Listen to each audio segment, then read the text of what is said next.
Donc, les systèmes d'équations dont les deux équations sont du premier degré à deux variables. Donc, on parle de premier degré, on va parler de droite.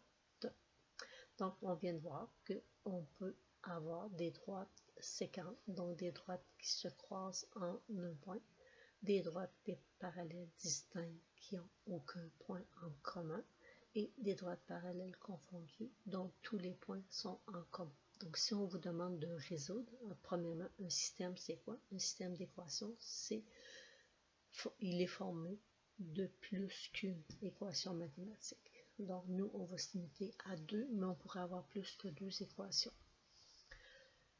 Quand on va essayer de résoudre, on va essayer de trouver les points communs à nos deux droites. Comme ici, on voit qu'on aurait un point de rencontre, donc on dirait que notre système aurait une solution. Quand on a des droites parallèles distinctes, on n'a aucun point de rencontre, ben on dirait que le système n'a aucune solution. Et quand on a des droites parallèles confondues, ben on voit que les deux droites sont une par-dessus l'autre, donc tous les points sont en commun aux deux droites, donc on dirait qu'on a une infinité de solutions. Pour trouver les points de rencontre, on a plusieurs façons. On a la méthode graphique, on a les méthodes algébriques. La méthode graphique, ben, c'est de construire des tables de valeurs. Fait qu'ici, j'ai mon équation sous la forme fonctionnelle. Je me choisis des valeurs de x. J'ai pris 0, 4, 8. J'aurais pu prendre autre chose.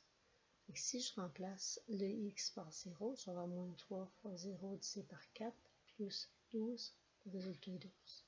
Si je prends 4, moins 3 fois 4 me donne moins 12, divisé par 4 donne moins 3, plus 12 me donne 9, ben mon y va avoir 9. Si je prends 8, moins 3 fois 8 fait moins 24, divisé par 4 fait moins 6, plus 12, ça me donne 6. J'ai 3 points pour ma première droite. Pour la deuxième, vous pouvez travailler avec l'abscisse à l'origine, avec le moins et l'ordonnée à l'origine, donc moins C sur P pour l'ordonnée à l'origine, moins C sur A pour l'abscisse à l'origine, ou vous pouvez isoler votre Y. J'ai fait plus Y de chaque côté, fait qu'Y égale X plus 5, j'ai ma forme fonctionnelle, fait que si je prends 0, 0 plus 5, ça me donne 5. Si je prends 2, 2 plus 5, ça me donne 7. Si je prends 4 comme valeur de x, 4 plus 5, ça me donne 9. Fait que ce qui nous reste à faire, c'est placer les points dans le plan cartésien. On commence par placer les 3 premiers points, on trace notre droite. Ensuite, on va placer les 3 autres points, on trace la deuxième droite.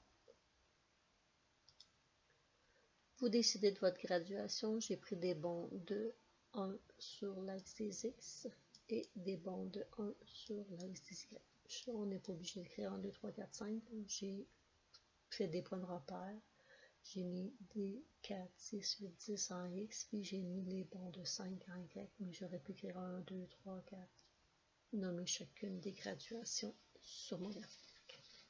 Fait que la première droite passe par le point 0, 12, 4, 9,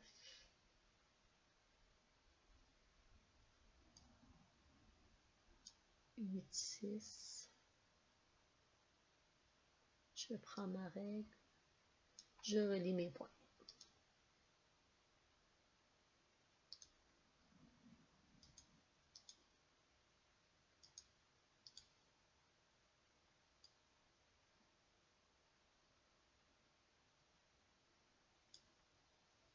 On fait la même chose avec la deuxième droite.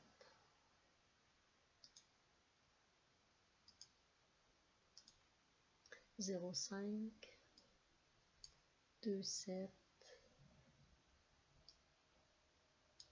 4, 9. Je prends ma règle. Je relis mes points.